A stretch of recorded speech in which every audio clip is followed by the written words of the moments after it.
But in the end, we've got an obligation to all those that can't get in to say to those people who have been living off these properties for so long and doing nothing about it, I'm sorry, it might sound cruel, but it's not your house. I don't know if it is cruel.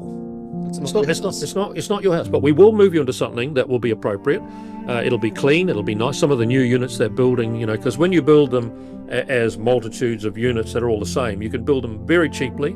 You can get a big job lot on the materials and so on, and you can build a unit that someone can live in with a nice living room, a kitchen, bathroom, toilet, and a bedroom, and they've still got perfectly adequate for their needs. Meanwhile, you've freed up a 5-bedroom house for a family with kids who have been living in a motel or in the back of a car. Or can I politely suggest that whoever the housing minister is, whose name escapes me, why don't they do that now? That's another easy win for. I would have thought so.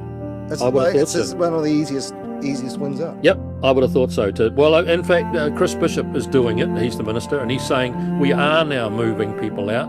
I think this lady in the Herald's got a $4 million home or something, and there are plenty of $3 million homes. There's a lady that comes to us at council all the time saying, please don't let them take my home away. But she's a tenant for many, many, many years. She's solo by herself, no one living in this, and you've got people who are desperately in need. I think the government's role, if you're going to be in the welfare state, you've got to have a focus on trying to match needs with provision of service, and not just say, well, you can have that, and I know you've been there 40 years, so we can't really take it away from you. That is not your house. You didn't own it. You didn't buy it. You haven't paid for it. In many cases, you've had either no rent or a highly subsidised rent all your life, and there are families desperately higher in need. See, I think I'm more compassionate. I think it's a more compassionate. I get told, oh, you're a hard-nosed right-wing.